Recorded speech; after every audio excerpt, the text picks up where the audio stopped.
Hello and welcome everybody to a new episode of Mayhem and Masterplans, or as Andreas sometimes calls it, Masterplans and Mayhem, as per last episode. But welcome back and welcome to Germany, Andreas. You flew in, you're back in Europe, so this is a very European episode. Leaving the country or just visiting? Just visiting. Definitely not leaving the country. There are no. No, let's not make another politics episode here. Yeah, No, we no, have no, to think about our content strategy because I think YouTube also doesn't like it, right? So yeah, YouTube doesn't let us promote our episodes because they're too political. So we cannot support the episodes because they're political. And last time it had extreme content. That's what it said. So we're extreme content. Yeah. What? yeah. Okay. That's what it said. Hey. So this time it's a very PC episode. Mayhem. Yeah, luckily that I have prepared a topic. You have prepared a topic. Okay. What are we talking about today? So do you know the company, or have you ever heard about the company? Let's start with Evernote. Yes. Max, you too? I have heard of it, but I don't know what it is. It is a note-taking productivity app, I would say. You don't know what Evernote is. Which planet are you from? Or actually, you know what? Evernote is something, I think this is a generational divide already that we're dealing with. Could be. Because Evernote was one of these very first note-taking apps that kind of blew everybody away. By now, I don't know what. I think it got famous. 10? Yeah. It got famous because it was in the first App Store version, back in 2008. But the company itself is already 20 years, or it was, so it is not a company anymore. It was 20 years old, I think, back. So 2008, I was partying. I didn't have to take notes back then. So I don't generational divide. Yeah, I don't know what you guys did, but generally, and like when it comes to productivity apps and anything related to structuring and organizing your life with apps, you can probably guess that burn in hell. You can probably guess it's nothing that I have ever used. Yeah. Okay. Okay. We'll just make a note of that. Yeah. In your Evernote. I will take a note. Yeah. So actually, I don't use Evernote. I use Simple Note. Simple Note. I think I tried it once or twice, but back then I think it had its peak in 2014. In 2014, it had 1 million users. Evernote, yeah. Okay. But Evernote, in the end, Evernote failed, and I want to talk about Bending Spoon because of Evernote, I heard the first time I heard about Bending Spoons, because Bending Spoons bought Evernote in 2022. Okay. And the interesting thing of Bending Spoon is it's an Italian company from Milan. Okay. And it was founded by 5 Italian students, I think, from the Copenhagen Business School, alumni. And they founded the company, so the Bending Spoon company, in 2013. And then they started as an app builder for mobile apps, an agency, I would say. And then, and then blah, blah, blah. But so what Bending Spoon is, it's a mixture of a tech incubator and a PE company.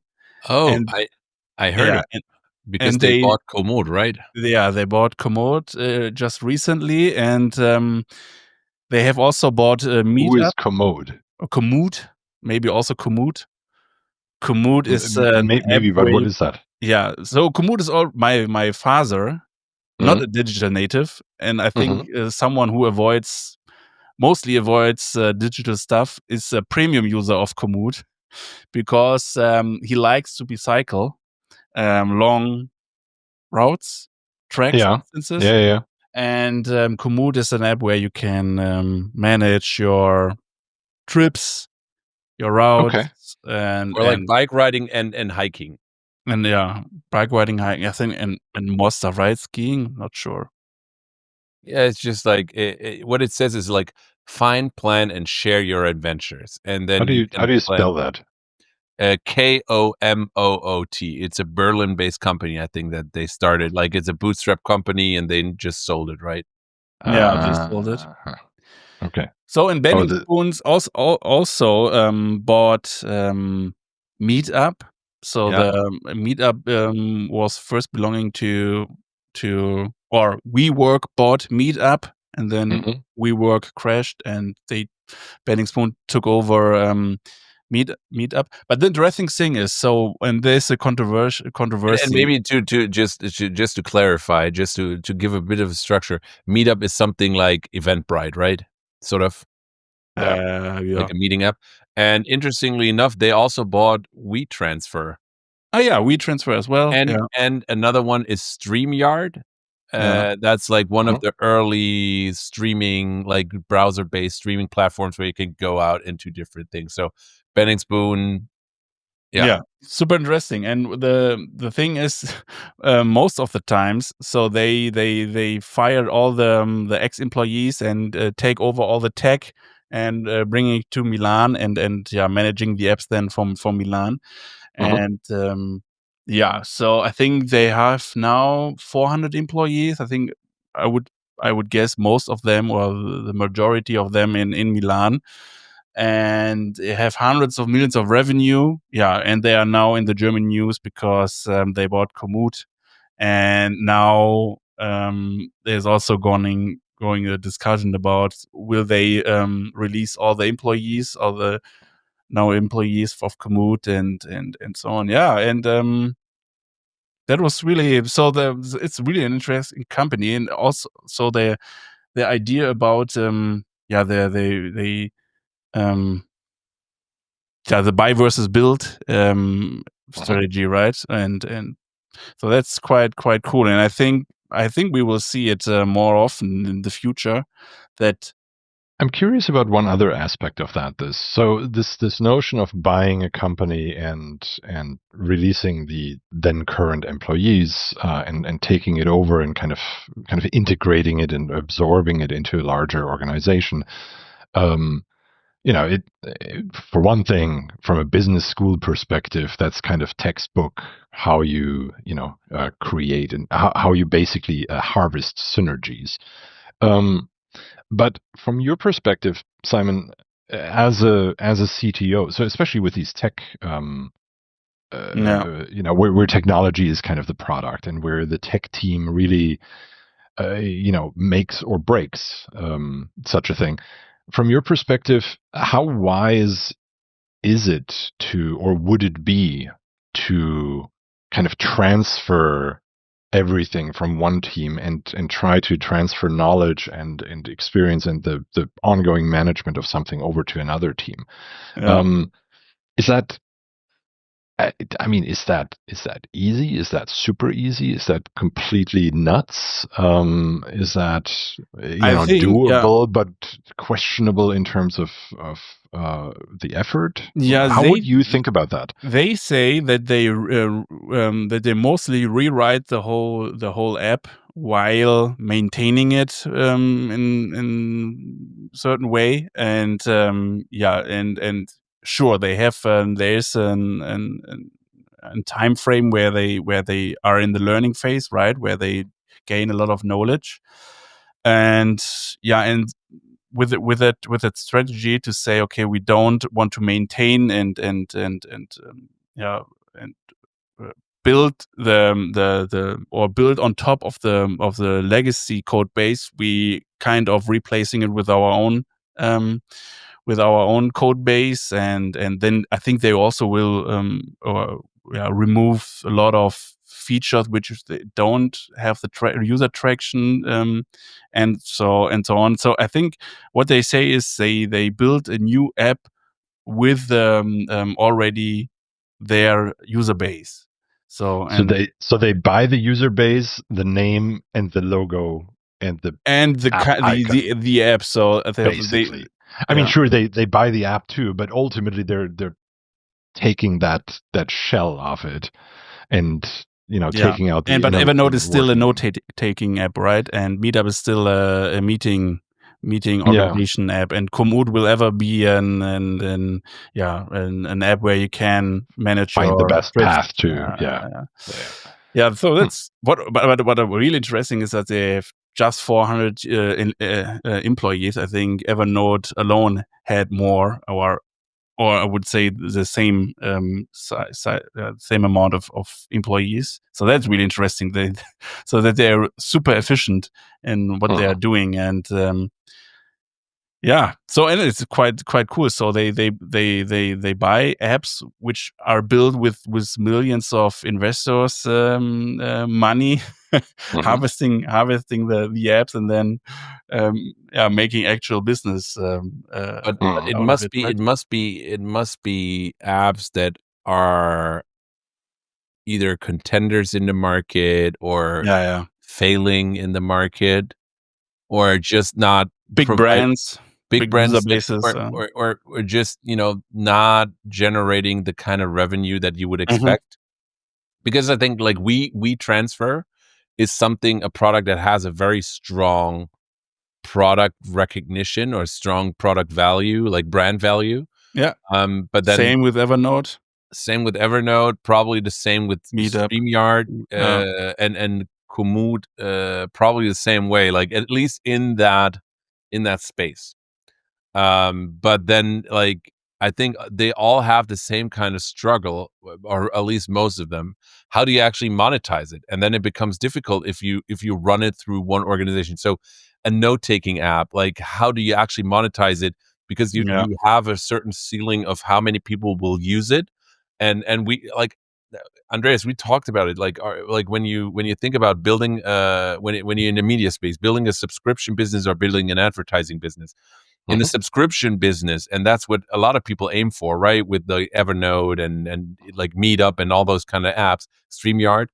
Um, if you're building the single seat subscription based models, there's a ceiling to that. Like there's not unlimited growth.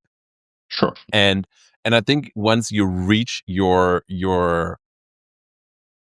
like the ceiling of where you can grow, you will get to the point where it becomes increasingly more expensive, right? Because you will just then start maintaining the customer base because you're not able to grow. So keeping the customers will be more expensive. Winning new customers will be more expensive. So there's a point Yes. where it becomes so expensive, and then you hire more people, and then you have that huge overhead, because that's another thing. Like when your organization grows, it grows like later on in stages where it's not creating value because you're hiring HR, you hire Yeah, in you're finance, adding controlling. process You layers, added right? processes, Yeah. and that becomes more expensive. So, Yes. of course, they can operate an app because they centralize marketing, centralize financial services, they centralize so many different things.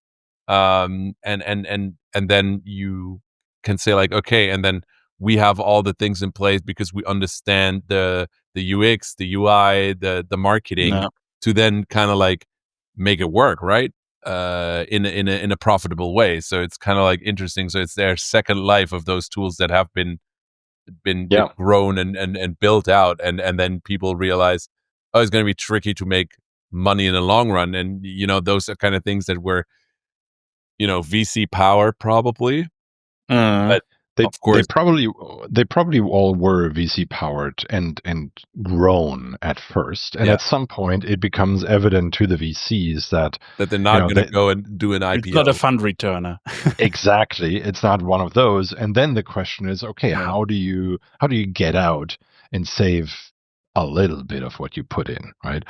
And at that point, my guess is, without knowing anything about this particular company, my guess is that from that playbook and the brands and the apps that you mentioned, they probably look at these things as value acquisitions from their point of view, and the investors are taking quite a haircut on that. Is my guess. Yeah. Yeah. And look, it's better than letting things die off entirely. And It's a pretty cool business model, I would say, for now and for the next years. So I can see a future where there are more than just one bending spoon. There's one example from Germany, right? The Platform Group. Yeah, Not exactly, familiar with them. exactly. So It's the Platform Group, just to clarify, so they have B2B and B2C platforms.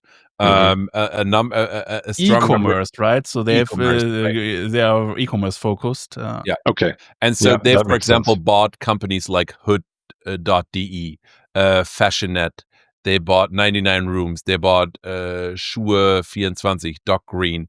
So it's like uh, I've Taschen24. clearly not been living here for a while. But it's Yeah, the None thing of these names Pronext. rings a bell Pronext, to you me. might know. Pronext is Tronex, one of those like secondhand, like luxury watch Yes. platforms. Yes, but abstractly, they all do the same thing, right? And so Yeah, they're an e-commerce platform for something. yeah, exactly. And so maybe that's the main difference, because they're all like online shops, e-commerce shops.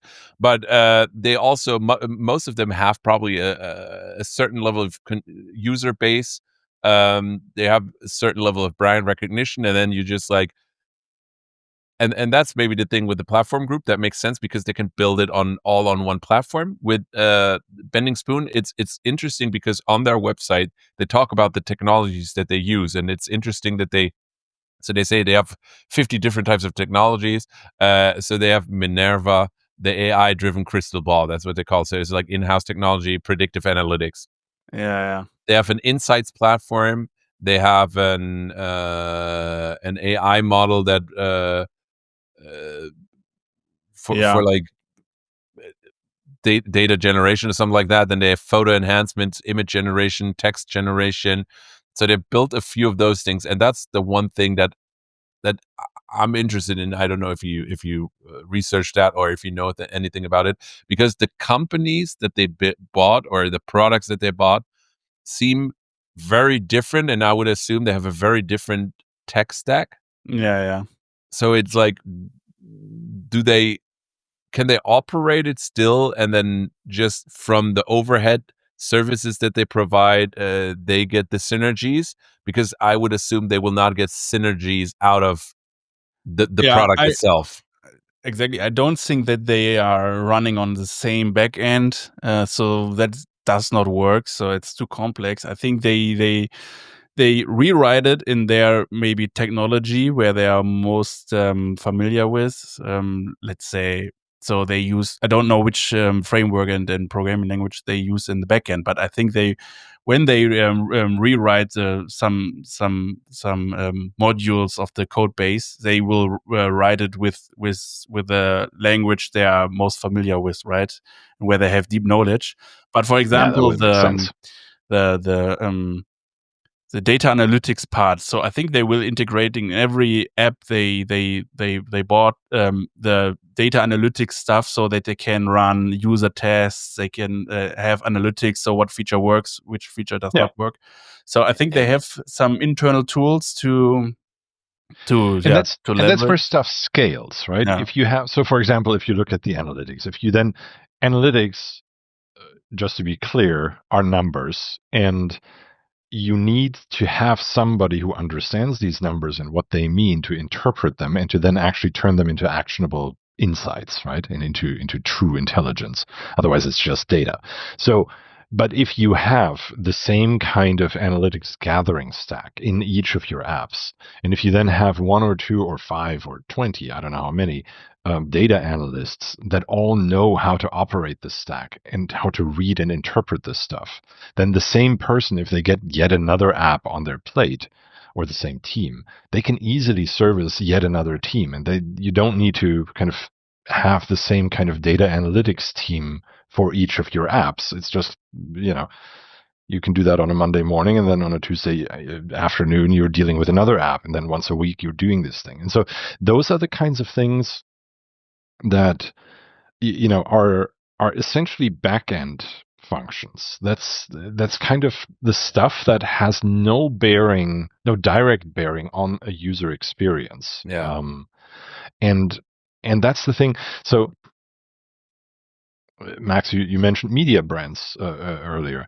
That's something that if you think about Ghost or Beehive or Substack if you must. Or other kinds of CMSs. This is all the kind of stuff that has no bearing on what you read or what you experience as a consumer of that media. That is all running in the background. And that is where platforming ultimately makes a ton of sense. So, And maybe another yeah. thing, because if I look at our own software product, right? Where is the huge chunk of cost coming from? And that's mainly coming from the databases that you're using to store data. And so that is something that you can also create synergy. Yeah. If you at a certain level, like procurement groups that kind of like form, right, where you Yeah. go in and say like, okay, now I'm an AWS customer with, let's say, 1 million data points stored on your Yes. platform, and I'm Yes. moving in 17 different other products. Now I've like 17 million data points. I can run it all through one database. I can also negotiate better prices, and that has probably a huge effect on what I'm doing. Yeah. And because it As has well. a big part of I doubt you can actually run it through one database, but Yeah. I Yeah. get your But point, as in you're yeah. basically buying in bulk, right? You become a yeah. bigger customer of, Yeah. in your example, AWS, and therefore you can just negotiate better prices and have better And pricing power. It makes total sense.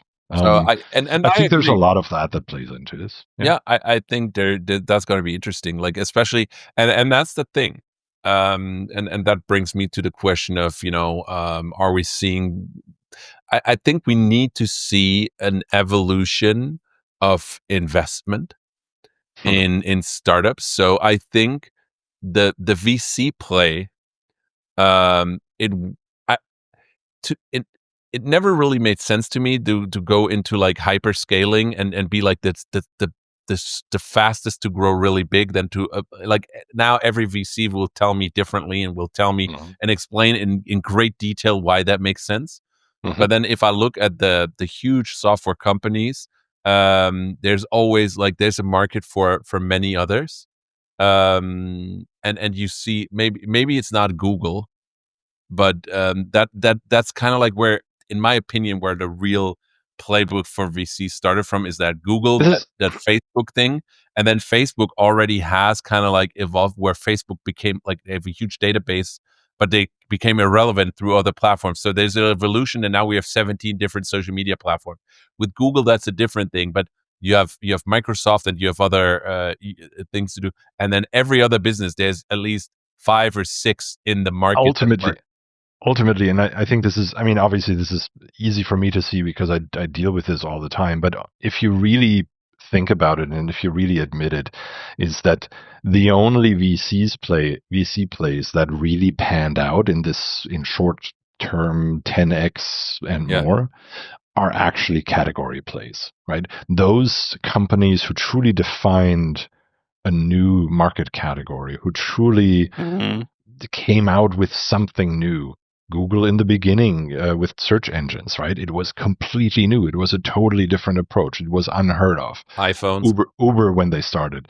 iPhones in this particular example is maybe not quite the right thing because you didn't invest in Apple for those iPhones, but all these early stage one product style companies where the company Yeah, it's the was the product. product or was synonymous with the product initially, Amazon. and yes, even Amazon initially, absolutely. And I mean, it's cute that Amazon is really only making money because of AWS, right? Their initial original category play still isn't the big money winner, but that's beside the point. So all these hockey stick 10x VC woohoo results, all of those are category plays, and everybody else who was, the I don't know, the X of Y, the Canva of audio. Well, either you're Canva and then you are a category play, or you're not. Mm.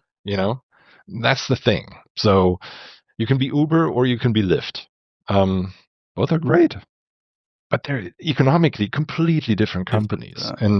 And so if you are a VC and you want that kind of return, and you don't use category thinking or employ kind of that Yeah. approach to it, You shouldn't be surprised when your when your results don't quite pan out, you know? And I think category plays aren't necessarily always the super fast Hell no. Yeah. play, They're hard right? work. The They're Yeah. hard and work. they're There's they nothing sometimes magic about, right? So this whole notion of, "Oh my god, overnight success." Yeah, Bullshit. yeah, yeah. what There is is it? no Overnight overnight success success. takes 10 years. Yeah. Yes, exactly, exactly. Overnight success takes 10 years and a lot of hard work and blood, sweat, and yes, money at times, you know? So, yeah, But so like I think where it really peaked, like the VC thing was with gorillas, and Yeah. the 15 minutes. I think that it was it a thing in the US, like this 15 minutes delivery thing of like groceries? No, right? no, no, not like that. I mean, grocery deliveries, But there was are a definitely a competitor, thing. Well, and depending on where you are, right? uh, So, and on the so if you East look at Coast in New York, I if you look think. at New York City, for example, there's Fresh Direct. Fresh Direct is a category play if you want. Yeah. They are the market dominating direct delivery grocery store. They never had a single store. Yeah. They never, they from the beginning on built their system so that you could order online with all the little bells and whistles. So I'm back in Berlin. Today is Monday. Yesterday I arrived. I wanted to order some food. Of course, that doesn't work, right? It's Sunday. Nobody works on Sundays. I mean, groceries, that is. Yeah. I could have gone to the local deli, the local bodega here around the corner, but they don't have much. So, and then this morning I woke up early, and so I fired up an app called Flink, which is kind of a grocery delivery app So they here they they still in exist. Berlin. They do exist, and they're lovely, friendly people, but of course, for reasons completely unclear to me, I cannot place the damn order before they open.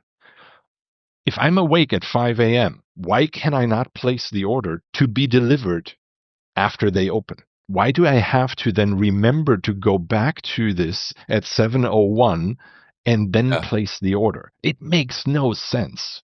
And that's the thing. And so somebody like Fresh Direct, of course they had these things, right? You always had, a delivery pass, which is essentially a Prime style But membership. question, Um, does Flink, because that was one of those, like, fast delivery things, like, how long does it take? 15 minutes? this one took like 20 minutes. That was nice. But the drawback is Flink only has a very limited selection.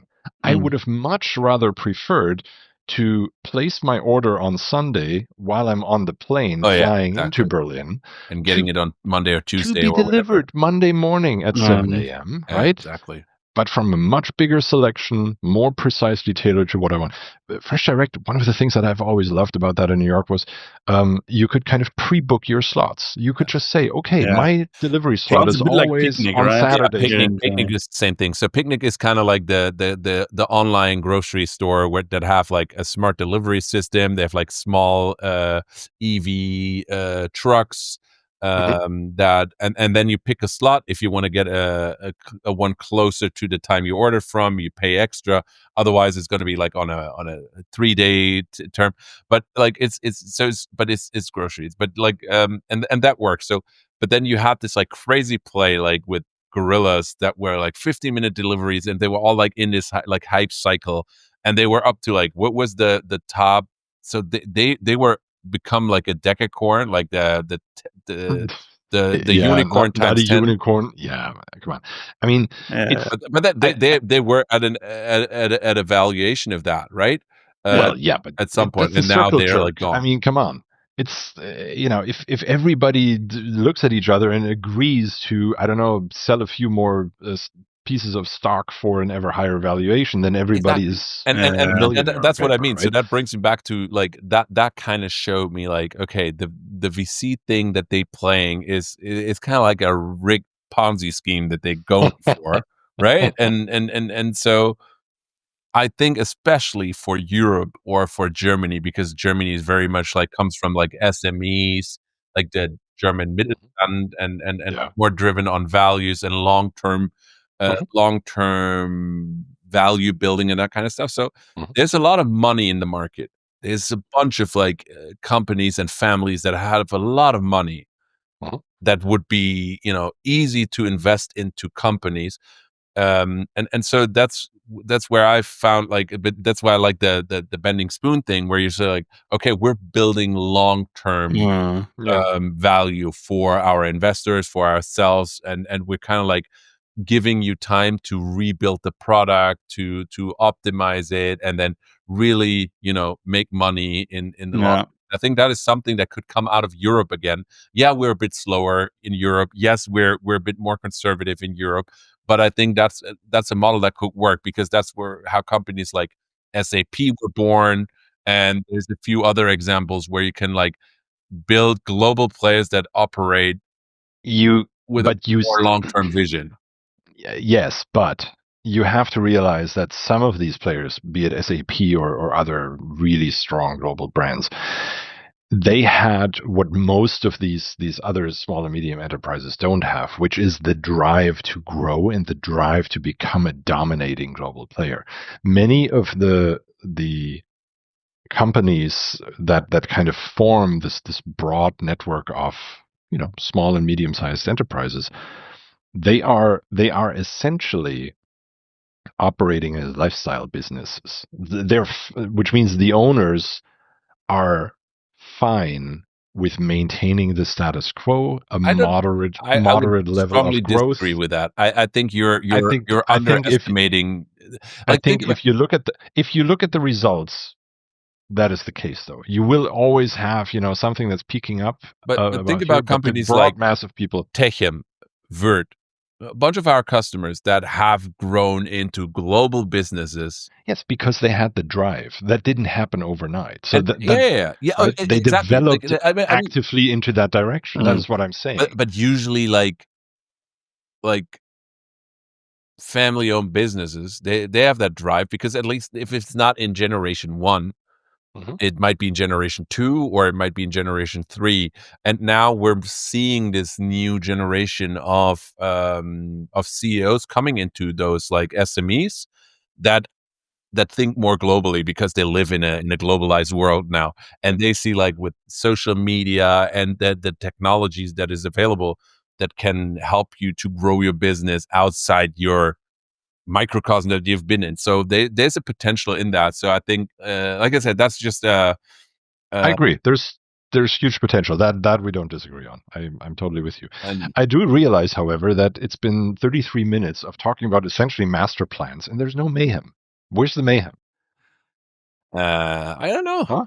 I'm going to dinner with the Minister for Economy and Mona Neubauer in Düsseldorf tomorrow. So she's the Minister for Economy for the state that I live in, and I got Okay. invited to go to a dinner Okay. on Tuesday at a friend's place. So I'm Don't gonna go don't there. turn that into mayhem, though. Be nice. There's a chance, I would say. No, but Let's see. it was funny, because I thought it's April 1st, and I thought it Uh-huh. would be funny if, like, because she does those rounds where she goes to like families that, like, I don't know, she invites herself to like people, and says like, invite a few friends, and then we have Mhm. dinner so I can understand what people are thinking about. And Mhm. I thought like, oh, it's gonna be April 1st, so it's gonna be Mhm. April Fool's Day, and I would love for her to just, you know, Not be show like, up. yeah, I'd be like, you get all your friends, you invite them, and it's just her, like, terrible joke. It's like, as a politician, like, "Yeah, I'm gonna come to your house, like, invite a bunch of friends," and then she's not gonna show it, like, "Are you stupid? Why would I come to your house?" I thought that would be a very funny thing to do. No, that's I can see how that conversation is going to go tomorrow. And I would, if she I told, like, I will tell her, if she had done that, I would vote for her. Just for the fact of having great humor. No, like, no nice. mayhem, like, no mayhem All right. with me. I don't know. What Yeah, about Cool. you guys? here either. No mayhem No, on my I'm end. I'm jet lagged. There's no mayhem here. Yeah, so You are in Berlin. I think there's always I am. mayhem. Well, you can that create is mayhem in Berlin, uh, right? actually. So speaking about of mayhem, right? The public transport in Berlin, that is mayhem. That The is BVG, they're going on strike as it pleases them, here and there. I think apparently somewhat organized strikes in the past month have not yielded the correct results, and so now they're planning on April just striking at random. So you can't even plan ahead. The people who rely on public transport to commute, to get to their work, to do their job, they're going to walk up to the subway station, and today there's no subway, and you can go to work. That's going to be great. That's going to be really, really help turn public opinion into their favor, more so than it already has. I'm sure they're going to do a funny post about it, and then and everyone is happy, and then everybody's going to be happy and say like, they're so cool. They're so cool. Their advertising team is really cool, though. They are doing a great job. They're doing a great job. But you have to just make sure that everything runs. Otherwise, if you're just being funny and people but you're always late and then funny is like, yeah, rather be on time than funny, right? That's absolutely.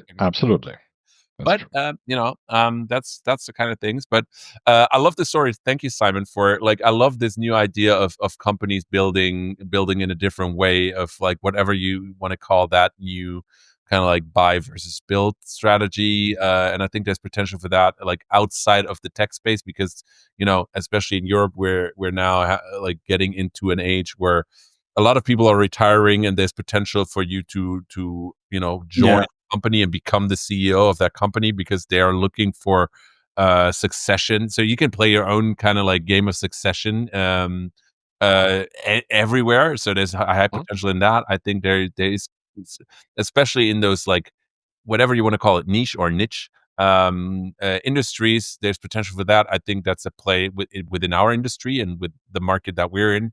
And then finding new finance models outside of the regular VC game. It's interesting. And then if you want to really win big, you have to bet on the category leaders, as Andreas said. And to finish off the episode, was that a great roundup? Yeah, right? Yes. Well done. Well done. And we don't need AI chatbots for this. We have you. Yes, invest billions into me, and I will give you the summary. What are your songs? What are your songs that you listen to? Evidence by Lamb of God. So is it coincidence with or because you wear with the shirt? It is true coincidence. It's the last song that I have. That's what you think. That's what you think. They're in your head. Yeah. Oh, right. That's branding. Simon, what about you? Here it's not a child song. What? Mayhem. Here it is Mayhem. Yeah, really? What is happening? It is Billie Eilish. Watch, but I don't know. But I don't know the song. It was on a playlist, so I will listen to it now. It's good. It's good. Okay, well spoken. And the last song I listened to was John Mayer's "Last Train Home" from his great album Sob Rock. All right, that's a really great song. I love it. I love it too. John Mayer. Thank you guys. That was a great episode. Very, very we ran through this super fast. Happy release day. Happy listening. Join us. Please subscribe, follow. That would really help us, mean a lot to us. Tell your friends about it, because Mayhem and Masterplans comes out every week on Fridays. If not, it's going to be another day, but usually it's going to be Fridays on all platforms. If you want to see our pretty faces, do it on YouTube. Otherwise, you can listen to our fantastic, wonderful voices on Spotify, Apple Podcasts, wherever you listen to your favorite podcast. So go subscribe, tell your friends about it. Thank you, and goodbye. Goodbye. See ya. Bye.